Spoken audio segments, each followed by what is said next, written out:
Quero saudar a todos com a paz do Senhor. E agradecer a Deus e agradecer também aos irmãos pelas orações feitas. Fomos e regressamos em paz. Foi um tempo realmente necessário para que nós estivéssemos ali. Encontramos os nossos familiares bem, com saúde. E realmente nós só temos motivos de render graças ao Senhor por tudo que Ele fez durante esses 80 dias ali no Brasil. E dizer que nós sentimos saudades, e isso é verdade. Descobrimos que cada dia que passa a vida de imigrante é assim. Estamos aqui, sentimos saudades de lá, estamos lá e sentimos saudades aqui, principalmente da nossa igreja e dos irmãos. E deixo aqui realmente a nossa gratidão pelas orações. Meus irmãos, vamos abrir as nossas Bíblias na carta que escreveu Tiago, capítulo 4, dos versículos 13 ao versículo 16. E nessa tarde eu quero pensar juntamente com a igreja sobre uma indagação que Tiago propôs nesse trecho, onde ele diz o que é a vossa vida. Então vamos abrir em Tiago capítulo 4, eu acho que eu disse 5. 4, versículos 13, 14, 15 e 16. Amém? Diz assim a palavra do Senhor: Eia, agora vós que dizeis, hoje ou amanhã iremos a tal cidade, e lá passaremos um ano, e contrataremos, e ganharemos. Digo-vos que não sabeis o que acontecerá amanhã, porque que é a vossa vida? É um vapor que aparece por um pouco e depois se desvanece. Em lugar do que devias dizer, se o Senhor quiser, e se vivermos, faremos isto ou aquilo. Mas agora vos gloriais em vossas presunções. Toda glória, tal como esta, é maligna. Até aqui a palavra do Senhor. Senhor Jesus, nós te damos graça, meu Deus, pela tua palavra, pela tua presença em nosso meio, e sabendo que o Senhor opera não apenas na nossa mente, mas também no nosso coração, e que realmente essa palavra venha nos transformar, venha nos amoldar, para que cada dia mais possamos parecermos contigo, Senhor. Não apenas em palavras, mas realmente em práticas. E que possamos, ó Deus, diariamente saber e reconhecer o teu senhorio e a tua soberania nas nossas vidas. Assim nós oramos em nome de Jesus. Amém. Meus irmãos, nós sabemos que Tiago, quando escreve essa carta, escreve aos crentes que estavam dispersos. O contexto daqueles crentes, o contexto de vida deles não era um contexto muito agradável. Estavam a passar por muitas dificuldades, provações, fome. Mas a carta de Tiago é uma carta muito prática, traz temas muito práticos em relação à vida de um cristão. E Tiago, no decorrer da carta, vai realmente fazer esse apelo para que aqueles crentes não apenas professassem Jesus Cristo como Senhor, mas que eles vivessem de fato que Cristo era o Senhor da vida deles. Nós podemos dizer que o tema central da carta de Tiago é o nascimento e o crescimento e depois a maturidade cristã. Mas nessa tarde nós vamos pensar nesse trecho que nós lemos aqui com esses poucos versículos, mas que tem muito a dizer, porque Tiago vai combater e vai confrontar justamente a questão da presunção, ou seja, desses homens, da presunção desses homens. Posteriormente, ele vai confrontar esses homens que são tão presunçosos quanto a vida, a dizer assim: a vida de vocês é muito breve, é tudo muito passageiro. Ele vai expor isso no versículo 14. E posteriormente nós vemos então Tiago apresentando a soberania e o poder de Deus e o controle de todas as coisas. E por fim, Tiago vai apresentar, então, no versículo 16, qual é a consequência de um coração presunçoso, qual é a consequência de um homem que é presunçoso. Quando nós olhamos para o versículo 13, nós vamos ver assim: eia, agora vós que dizeis, ou seja, ouçam agora vocês que dizem, vocês que estão a dizer assim, hoje, amanhã iremos a tal cidade, como se o tempo tivesse na mão desses homens. Eles acreditavam realmente que eles podiam não apenas planear, decidir, mas que eles realmente podiam controlar todas as coisas dentro da sua mente, dentro das suas convicções, dentro das suas ambições, dentro dos seus anseios, dentro dos seus desejos. Isso passava localidade, passava tempo, e muito mais do que isso. Ele diz aqui daqueles homens que até usariam dizer como usariam as suas capacidades, as suas habilidades, o que juntariam, o que negociariam e como então fariam. Quando Tiago escreve isso, ele realmente define, podemos até dizer com poucas palavras, do que de fato é um homem presunçoso. Certa vez alguém disse que presunção, e traz essa definição, é um entendimento errado de nós mesmos e das nossas ambições. E se nós olharmos para esse versículo, nós vamos ver isso. Aqueles homens que então planeavam, hoje, amanhã faremos isso, ou faremos aquilo, iremos a tal cidade, negociaremos, não é? Conquistaremos. Eles realmente tinham um entendimento errado de quem eles eram, e mais do que isso, tinham um entendimento errado de quais deveriam ser as suas ambições. Também é escrito que presunção é assegurar a nós mesmos que o tempo está ao nosso lado e à nossa disposição. Quando esses homens presunçosos aqui, que Tiago escreve, ele está escrevendo justamente sobre essas pessoas que asseguram, que julgam ter o controle total do tempo, como se o tempo tivesse à disposição deles, a ponto deles ditarem e dizerem o que vão fazer hoje ou amanhã. Mas também presunção é fazer os nossos planos como se estivéssemos no total controle do futuro. Esses homens presunçosos que Tiago escreve, tem realmente, eles fazem tudo como se tivessem um controle do futuro. E o pior de tudo isso é que esses homens presunçosos, eles viviam a vida deles à parte de Deus. Nós não estamos aqui com isso e diante dessa palavra para dizer que o homem não tem que ter objetivos. O homem tem que ter objetivos.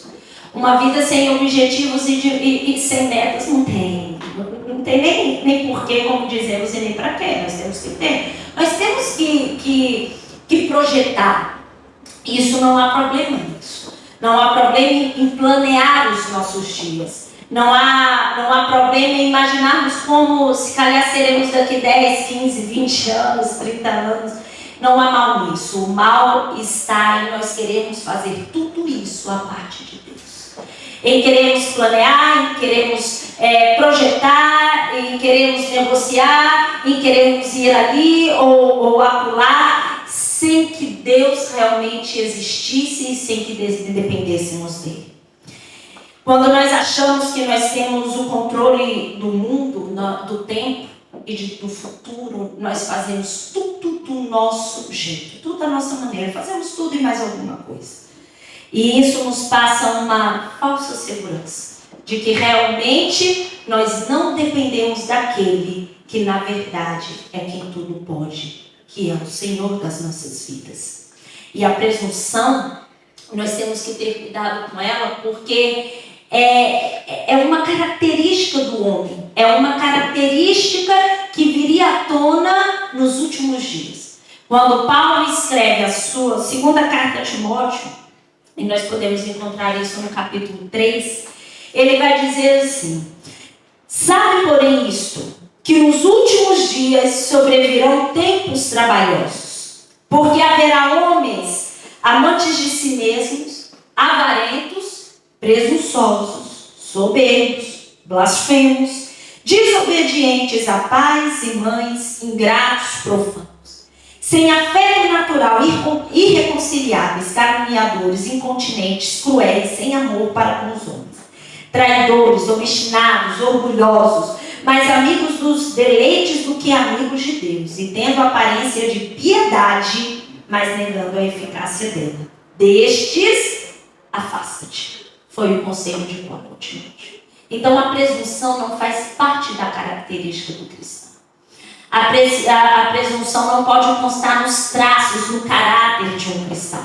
Porque o verdadeiro cristão, ele vai fazer tudo concernente a que Cristo realmente quer que ele faça. Então, quando Tiago escreve para esses homens aqui, como se eles pudessem planear e decidir qualquer coisa a respeito da vida deles, ele está dizendo que vocês estão a agir de forma presunçosa.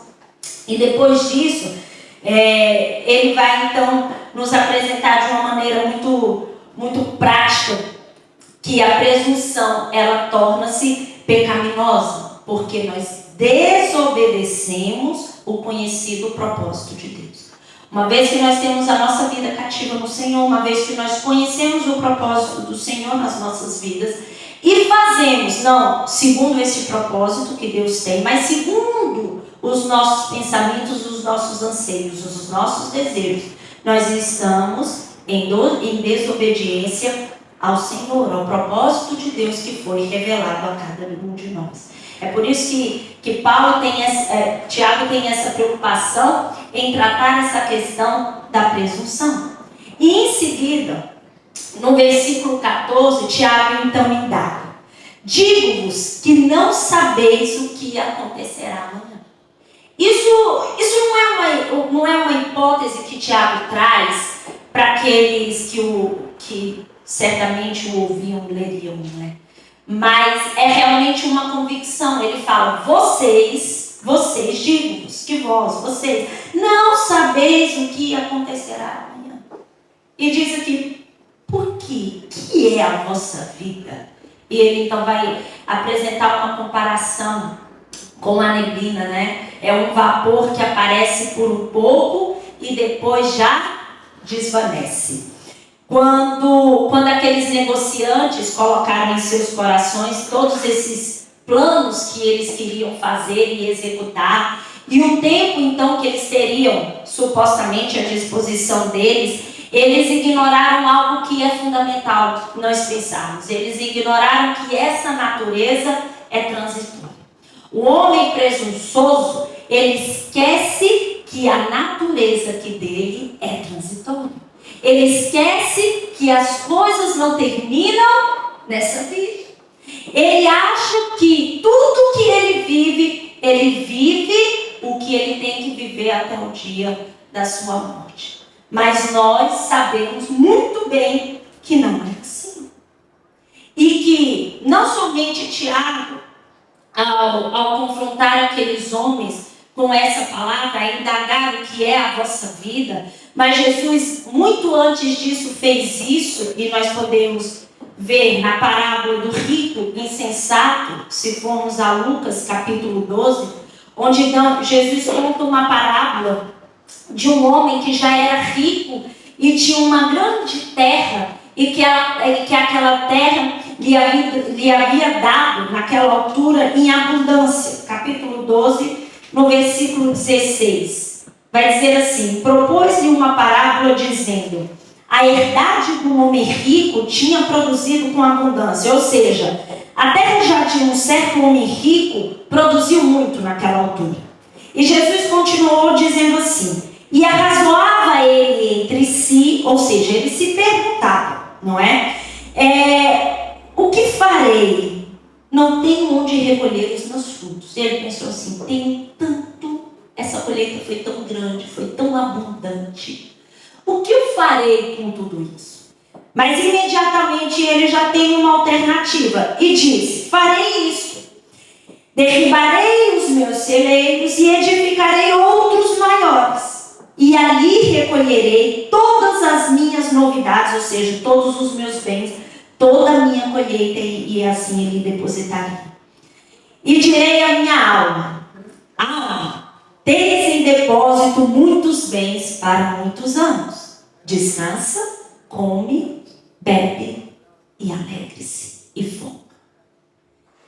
Aquele homem rico acumulou tantos bens que foi necessário derrubar, deitar fora, literalmente, todos os celeiros que ele já tinha, porque era pouco, era pequeno demais para poder ajuntar tudo aquilo que ele tinha. Ele então construiu novos celeiros maiores ainda, guardou ali todos os seus bens, todas as suas riquezas, toda a sua colheita, e disse à alma dele assim: agora, alma, descansa, come, bebe e folga. Há muitos que ainda pensam assim, meus irmãos. Trabalham a vida para poder um dia olhar para todos os seus bens e dizer assim: olha, agora descansa, bebe, coma e se alegra, porque você já tem que chegue, aliás, até mais, para poder gozar da sua boa vida. Isso é uma presunção. Isso é uma presunção. Porque quando Jesus continua a parábola, ele vai dizer assim: mas Deus lhe disse: louco, essa noite te pedirão a tua alma, e o que tens preparado, para quem será? E é isso que a presunção leva a essa falsa segurança, a esse falso domínio de todas as coisas. E uma coisa que Tiago mostra é que nós somos de fato limitados. Nós não temos o domínio sobre o nosso amanhã. Só há um que está no nosso amanhã, e esse é Deus. Deus está no nosso amanhã. Só quem confia literalmente em Deus pode ter segurança do seu dia de amanhã. Nós sabemos, nós podemos aguardar o amanhã porque nós estamos em Cristo e Cristo está no nosso amanhã. Ele sabe o que vai me acontecer daqui 5, daqui 10 minutos, daqui 15, daqui 2 horas, 5 horas, 10 anos, 5 anos, 20 anos. Eu não sei. Mas eu sei em quem a minha vida está, e ela está em Deus. Quando nós vivemos o dia de hoje, a dor de hoje, da separação de um irmão que é muito querido, que era muito querido entre nós, nós entendemos que o Senhor já tinha esse dia. Esse dia já estava determinado pelo Senhor. E assim como Ele sabia o dia de hoje para a vida do nosso irmão Trindade, Ele sabe o dia das nossas vidas. Mas quando Tiago nos confronta, porque confronta também a nós, quando nós lemos a palavra do Senhor, não é simplesmente para termos consciência que o Senhor sabe o nosso dia e a nossa história. É saber se nós estamos agindo conforme aquilo que o Senhor espera que nós façamos para Ele. É saber se nós de fato estamos a viver até aquele dia como deveríamos viver. Se estamos a honrar a Deus como devemos honrar a Deus. Se estamos a amar o nosso próximo como deveríamos amar o nosso próximo até esse dia. Ou se tudo que fazemos é para já e agora. Uma vez que a presunção não faz parte, não é característica, não pode adjetivar a vida de um cristão, então como é que nós estamos a pensar e a agir? Porque podemos planear e temos que planear. Mas muitas coisas podem frustrar os nossos planos. Seja um desastre, seja uma enfermidade, seja uma mudança política e econômica, seja a mudança de um país, seja a mudança de um trabalho, de uma escola, de uma faculdade. Tantas coisas, sejam pequenas ou grandes na proporção de mudança. Fato é que qualquer uma delas pode desestruturar o plano de um homem. Mas Deus não possui planos que podem ser frustrados. E é por isso que quando nós olhamos para o que está aqui e falamos o que é a nossa vida, nós entendemos o que Tiago quer dizer em relação à grandeza, à soberania e o poder de Deus. Quando olhamos para o versículo 15, nós vamos ler, em lugar do que devias dizer, se o Senhor quiser, e se vivermos, faremos isto ou aquilo. Tiago contrapõe esses negociantes do versículo 15, dizendo assim, olha, no lugar da atitude, no lugar da autoconfiança que vocês têm, vocês deveriam submeter tudo isso, todos os planos, toda a esperança, apenas em uma pessoa.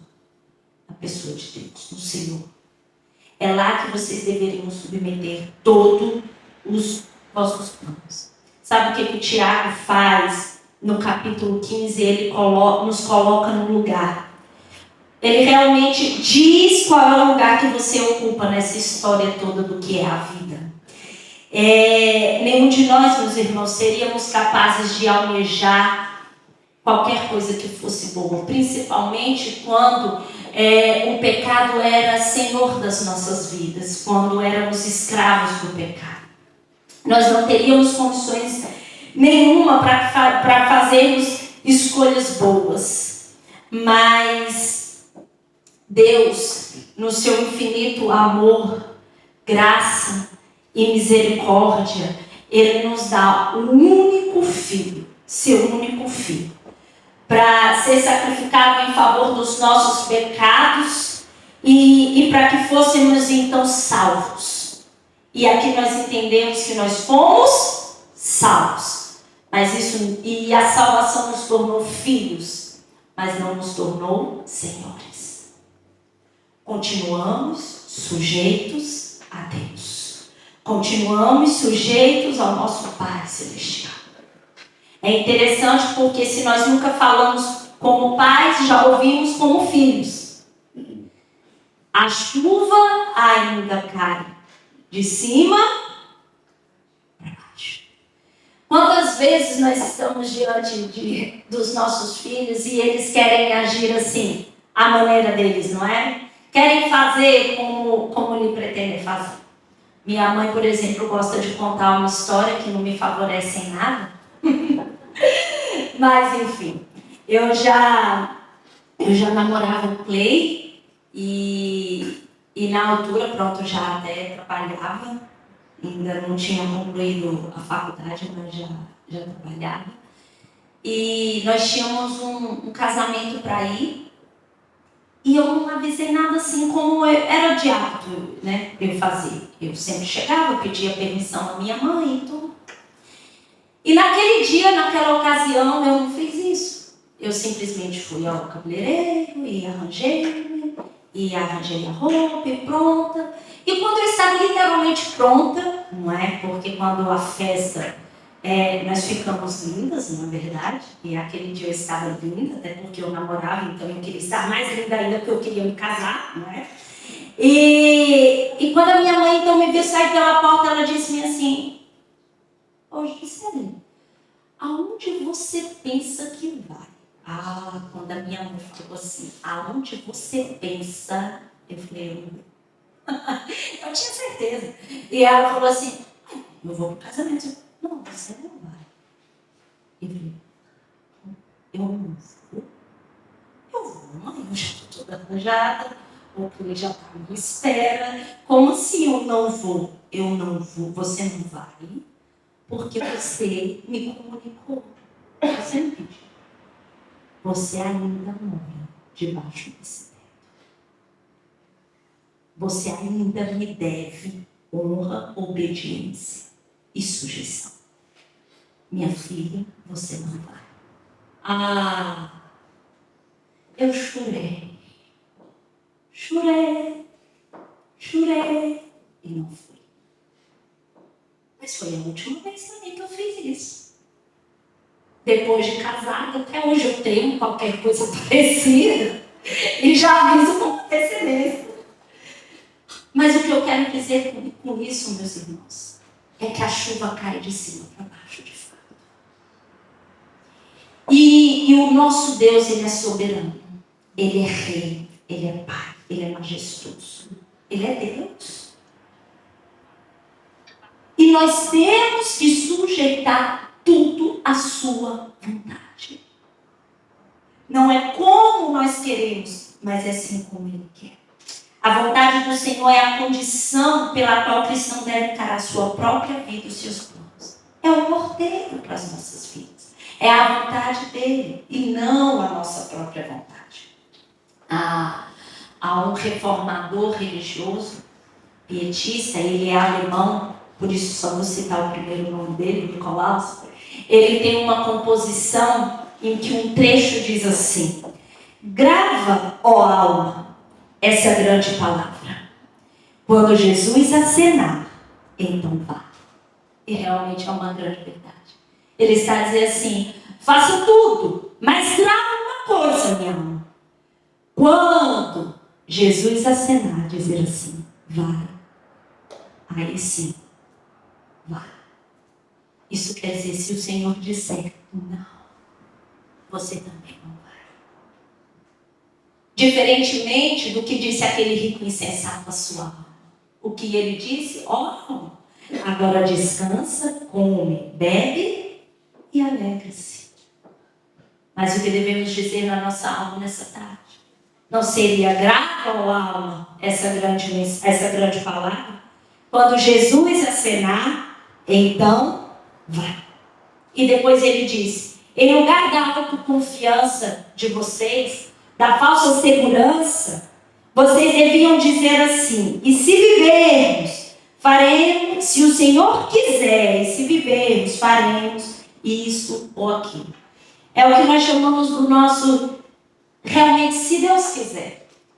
E aqui um grande perigo, porque quando o Tiago escreve essas palavras, o intento dele não é fazer disso um chavão, ou palavras, vamos dizer, palavras mágicas, ou apenas um dizer de boca para fora, ou apenas uma recitação como: se Deus quiser eu farei. Não é? Como se fizesse parte já do nosso dia a dia, que só fossem palavras que deveriam ser repetidas.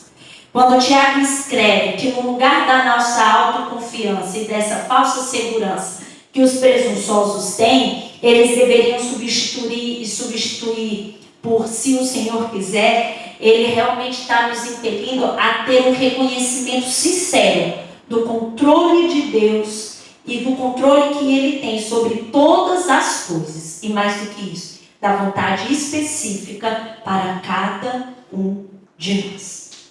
Dizer se Deus quiser é dizer realmente isso: Senhor, Tu tens o controle de todas as coisas. E o Senhor tem vontades específicas também para cada um de nós. Tem propósitos como igreja? Tem. Mas também tem propósitos pessoais. Nós escutamos aqui na ceia do Senhor que o Senhor nos chama para desempenhar aquilo que Ele nos entregou individualmente, os nossos dons, a serviço da igreja. E o Senhor tem essa vontade, esse propósito específico para cada um de nós que se encontra aqui. A questão é, de fato, nós estamos a viver isso, não é? Estamos a pensar, se Deus quiser, tendo esse reconhecimento sincero do nosso coração, dizendo realmente: Senhor, é a Tua vontade, porque o Senhor é soberano sobre todas as coisas e tem um propósito específico para a minha vida. É interessante como as pessoas estão presas às coisas da terra, a essas coisas que passam. Quando nós fomos ao Brasil das outras vezes, nós não tivemos a oportunidade de estar na igreja por conta da pandemia. Foi na altura da pandemia as outras 2 vezes que nós fomos. Então as igrejas estavam fechadas, mas dessa vez nós tivemos a oportunidade para lá estar. E o que eu acho mais interessante é que as pessoas pensam assim: vocês estão lá há 5 anos, o que vocês já têm? E então espera que a gente diga, se calhar, quanto que a gente conseguiu juntar de euros, não é? E eu digo assim, eu estou lá há 5 anos e tem uma igreja que o Senhor separou para nós naquele lugar. Nós temos uma família que nos ama em Cristo Jesus. Nós temos um trabalho a ser feito naquele lugar. Sabe por quê? Porque as pessoas estão à espera das coisas que acabam, que terminam, que passam.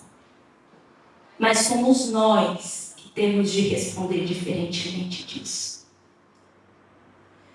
O que muitas vezes enche o coração e traz alegria são as coisas que terminam aqui. Mas nós somos convidados, através da palavra de Deus, para olharmos para as coisas que são eternas. A esperar aquele que disse que voltaria.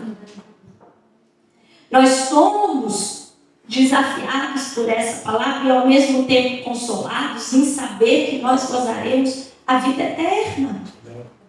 E isso já não inflama muitos corações, porque tem planos presunçosos, porque se calhar estão como esses negociantes que Tiago escreveu.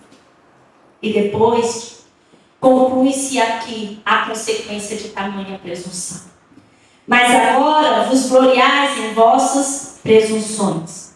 Ou seja, aqueles homens tinham em suas decisões um lugar que era de Deus, central, que só pertencia a Deus. Mas eles quiseram fazer a sua maneira a parte de Deus. E é como se tivessem ali realmente a querer ocupar um lugar que é de Deus. E quando isso acontece, a glória vai para o homem. Eu consegui pelas minhas próprias forças, é o meu eu, é o resultado do meu trabalho, esquecendo-se de quem realmente deve ser essa glória. E Tiago é muito claro. Se você se gloria nas suas presunções, nas suas forças, no seu planeamento, isso é maligno. Isso é muito mal. A presunção humana não vale nada, pois dá glória ao homem, não a Deus. E a presunção inclui gloriar-se em suas realizações. A glória do homem presunçoso está nas suas realizações. E isso é inaceitável diante de Deus. Isso é mal. Porque para Ele e por Ele foram feitas todas as coisas. E somente a Ele toda glória, todo louvor, toda honra, toda majestade, todo tributo de adoração, de glória, somente ao nosso Deus. Paulo, quando escreve aos Coríntios, vai dizer que se ele tivesse que se gloriar, se gloriaria nas suas fraquezas. Se convém gloriar-me, gloriar-me-ei no que diz respeito à minha fraqueza. De um assim me gloriarei eu, mas de mim mesmo não me gloriarei, senão nas minhas fraquezas. Em outro versículo, no versículo 9, ele vai dizer: e disse, a minha graça te basta, porque o meu poder se aperfeiçoa na fraqueza. De boa vontade, pois, me gloriarei nas minhas fraquezas, para que em mim habite o poder de Cristo. Pelo que sinto prazer nas fraquezas, nas injúrias, nas necessidades, nas perseguições, nas angústias por amor de Cristo. Porque quando estou fraco, então sou forte. Não nos devemos nos gloriar nas nossas presunções, mas a única coisa que há que nós podemos nos gloriar é de uma vida que é vivida na dependência de Deus. Se temos que nos gloriar é nisso, que vivemos na dependência de Deus. E que nessa tarde nós possamos pensar um bocadinho nisso.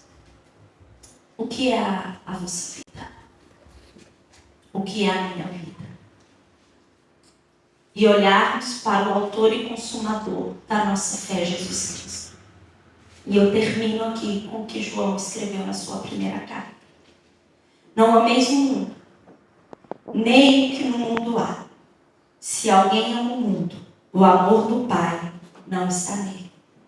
Porque tudo que há no mundo, a concupiscência da carne, a concupiscência dos olhos e a soberba da vida, não é do Pai, mas do mundo. E o mundo passa, a sua concupiscência, mas aquele que faz a vontade de Deus permanece para sempre. Que o Senhor nos ajude.